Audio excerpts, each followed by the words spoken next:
Hey, Andy, we sent our letter of intent on October 31st. Yes. And you said George reached out. How did he reach out to you? I reached out just to make sure he got it, that he had receipt of it. That was it. And that's when I sent you the message. He said, I don't want to take less than what I'm already collecting. You hired me to negotiate on your behalf. Everything we do is a negotiation. Please don't go outside that in the future. Having called him and say, hey, did you get my LOI? I liken that to sending a note across the room, will you go to prom with me? And then you watch the girl open the note. She doesn't send a note back, there's your answer. Yeah. It shows weakness when you reach out. And, I mean, we should be after store, after store, after store. Sending an LOI and then resting on your laurels is not always the best option. But I'm not here as a motivational speaker. I'm a consultant. You know what you're doing. Well, I do. So please, in the future, don't just decide to call a landlord and say, hey, did you get my LOI? Of course you got it. This is a game. So since he did reach out once again and say, let's talk about this and we'll talk, why would he accept less than he's gaining right now? Right. It's a game. Right. Do you believe for a moment that he's collecting what he's saying he's collecting? No, that's part of the game. He's not. You can tell by looking at the store that it's broken down. It's time for a change. This is probably going to be a very curt conversation because he wants to know if we're going to bring up our argument. No. Yep. Right. No. This is a waiting game. Now that I've been doing this for several years, I'm finding that many of these successful stores, it's the waiting game that makes the success. It's the fact that the landlord ends up with zero tenant and then reaches out to us and says, hey, you still want to do this? Now that flips the script in reality because they say, well, we've opened 3 stores since we talked, but what do you want to do? Right. Right. This is why we take good notes. When I first get on a call with a student, it's always, oh man, this is great. It's all going to be foremost in my mind. And then 6 months later, say, well, where are the notes from that first conversation? Well, I didn't write anything down. Big mistake. Because when a landlord says, well, I'm collecting $18 a square foot, whether it's a lie, indifferent, the truth, somewhere in between, some gray area, we need to know exactly precisely what they said so later we can use it to our benefit and against them. That's the game. All right, well, let's see if George is around and what he wants to say. You can mute your phone, listen intently, take good notes. Here we go. Stand by. Okay.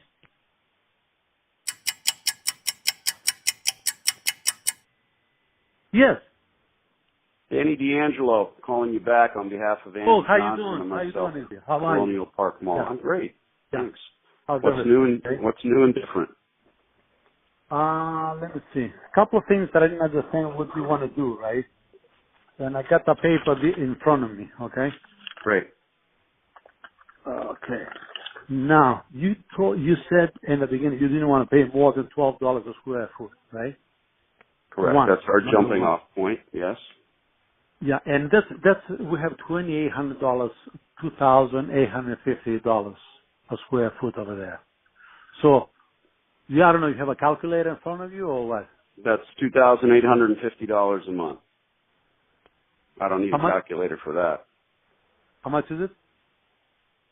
$1 per square foot is the same as 12, George. It's the same language, the same verbiage. Right. So, yeah. So the monthly rent would be how much right now? With $12 per square foot. $2,850. Right, $2,800. Okay, we'll start with that. Okay. Now, abated rent. I don't understand what you mean by abated rent. Free. Abated rent, 12 months at no cost, you say? Correct. In other words, you want to be there a whole year without charging you any rent. Is that what you mean? That is our offer. Oh, I got you. All right. That's the thing. On a 15-year term, Walmart, McDonald's, and some good, strong laundromat operators like us are looking for rent abatement up front because we're spending close to $250,000 on equipment. You know, this isn't a dollar store where we can disappear in the middle of the night and take our tchotchkes with us. This is a very different operation. I mean, George, you remember why we called you in the first place. It's a one-word answer. Why is Danny calling George? Do you know? I know you, but like I said, infrastructure. I'm after infrastructure. The gas, water, and electric is there. This is a haphazardly run business. There's no profit. And what I intend to do is spend the money it takes. And, you know, my business is not certainly rocket science. It's not a mystery to me. I don't wonder what color to paint the walls. I don't bring in an interior designer. We paint the places hospital white. We don't put in kids' play areas because, frankly, the parents don't really care for them. We don't put in flat screen televisions. We just put in good equipment, and it's very, very expensive. So I'm not looking to partner with you, George. I'm not looking to offer you a percentage of my future profit. But this store will not make me rich. I've got debt service in the amount of thousands of dollars a month. And, yes, we ask for 12 months. Now, if you can't do that, tell me. But rent abatement is common with national chains, because you need to look at what you're going to be bringing in is well over $300,000 in the next 15 years. You want to extend it to 20? Let's do that. This is a negotiation. But abatement is just a fancy word for free. Right. Just for the whole year. And after that, you don't want to increase the rent at all after the first year for the next 15 years. I would love that, but I'm not offering that. You shouldn't expect me as a tenant in the letter of intent to tell you what increases are. That's your job as the landlord to tell me what you can put up. So obviously, George, in my LOI, I'm not going to say, well, here are my rent increases. I know what is standard, and I know that we can't afford what is standard. We're looking for a reset back to square one because, face it, my only leg up in this opportunity is the infrastructure, the gas, water, and electric. Whether it needs to be upgraded, that's on me. Whether or not there's three-phase electric, that's on me. I look for you to fix and or repair or replace what is there, like the air conditioning, the ceiling tiles, the stuff that you need to take care of anyway. You've got three choices, really, right? Do nothing, A, I don't want you to do that. B, put a good, strong laundromat operator in place. Or C, vanilla the space. Completely get rid of the laundromat and hope to put an optometrist in there. I understand that. I own commercial space. But that's costly. It's going to cost you a shitload of money.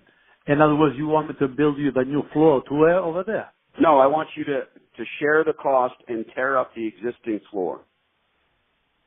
And then you put whatever you want over there. Yeah, correct. I mean, it costs 50 cents a square foot to remove the existing tile, and then our cost is to replace it. I don't understand why you couldn't put something over the existing floor. That doesn't work. So it's a laundromat, and I'll explain. I can explain step by step all of this. We are removing and replacing the equipment, not just on day one. Okay, we're not building a kitchen here.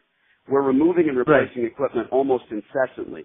About 4 or 5 years into my renewal and my retool, I'm going to end up with top loaders and front loaders, very heavy pieces of equipment that need to be worked on. Bearing jobs need to be done. So we pull them out of the store. We use heavy equipment to remove them. Sometimes we have to take the glass out. Sometimes we don't. We take care of all of that. It breaks tile. Tile's a mess. So we polish the concrete. We spend $4.50 a square foot to renew the floors and create an industrial space. George, years ago they used to put tile down because it was pretty, and it's a mess. It breaks. It doesn't work. It's an absolute wreck. Okay. So basically, you can trust me on this. All the stores that I've built, this LOI is extremely well thought of. It benefits us both. And there's no negotiation that is a win-win. That's bullshit. What's a win-win? Somebody has to lose. But here, we're both winning long-term. I'm going to bring customers back to your service center. I'm going to bring customers back to the entire place. We become the police of the center. I do not allow homeless in my shop, ever. We reach out to local police. We become the police of this center. I've got internet-driven cameras on my phone. I can look 24/7 and see what's going on in the store. We sign rights to trespass with the local precincts. We call, they remove any issues that are going on. This is my kids, their food in their mouth. That's how I see it. Hmm. Yeah, I just couldn't understand like the abated rent and all that. You know what I Sure. mean? No, I understand. And I'm trying to see how after a year that I need some type of increase on the rent after a year at least to get back to Okay. Let's normal talk what I used about to. that. Yeah. What is standard? We need to top that. Look, in 15 years, hopefully I'll still be alive. I'm a young man. My partner's a young man, and Andrew and I will still want to extend this. But at that point, you know, we retool our stores with new equipment every 7 years. A well-run, well-operating laundromat, there's a lot of wear and tear. You ever get in a cab that's got 100,000 miles on it? You know damn well it does. Ooh, it stinks. Time to get a new cab. You've made your money. And it's the same with laundromat equipment. I'm not calling because of location. I'm not calling because I like you. I'm calling because the infrastructure's there, and this is an easy scenario for me. Not simple, but easy. My next steps are many, and it's not about when we get the doors open. I hope to keep the doors open, get them open as soon as I can, and make this thing operate successfully as soon as I can. If I put a McDonald's up, what happens? Day one, you got people lined up around the corner. They know what to expect. Shitty hamburger, great price. That's not me. I need to bring every customer that was frequenting this particular laundromat has found another laundromat. We need to bring them back. It takes time. Okay. Let me ask you this question then. Of course. We go through with this deal, right? For a year, abated rent, okay? And $12 a square foot. But I can't do it like for after a year at $12 a square. I gotta go back to the original rent that I used to get before at some point. Maybe not after a year, but at least after 2 years. Okay. What is because standard? This is gross rent. This is not triple net. I can tell you. No, I get it. What is standard is 2.5% increases per year. So do that math and figure out where you'll be at 15 years since you're asking. I'm fine with that. I'm fine with standard increases. I'm not going to go more. I'm not going to ask for less.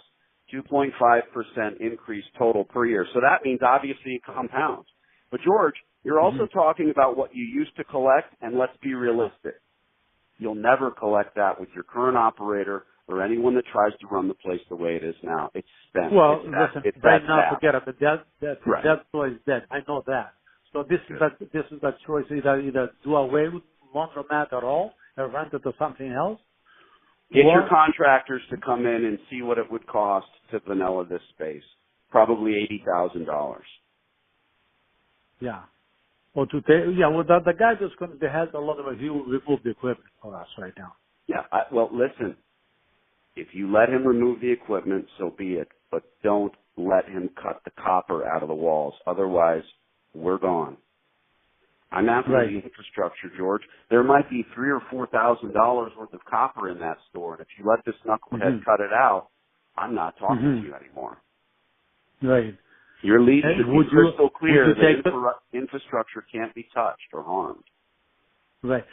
Are you responsible for removing the what do you call it, the equipment that's there right now? Oh, I don't care. It's junk. It's worth nothing to me. But I don't care if he removes it. But I want the hoses cut off, and I want every piece of copper to remain behind. Right. But if he doesn't remove, are you willing to remove the equipment? Of course. That's fine. I've got junk men that'll take it. It's worthless. Yeah. Okay. One thing that I cannot really consider anymore, I think, because I'm going to talk to my brother about it, we'll discuss it again, is in other words, get involved with anything else. Okay, maybe a beta rent for a year, but as far as the floor, I don't want to get involved with that. I mean, you do whatever you want to do on the floor, actually. Okay, so you're not going to consider any tenant improvement money. That's what you're saying. Right. Exactly. Okay. Well, that's something. Here's what I want, George. Here's what I want you to do. I need you to go through this. Talk to your brother, and then go through this line by line. Red line it. I don't care if you do it with a pen, literally, and take a picture of it, but go through it, red line it, and send it back. Okay. All right. Thank you, George. All right. Yep. Bye-bye. All right. Cheers. Well.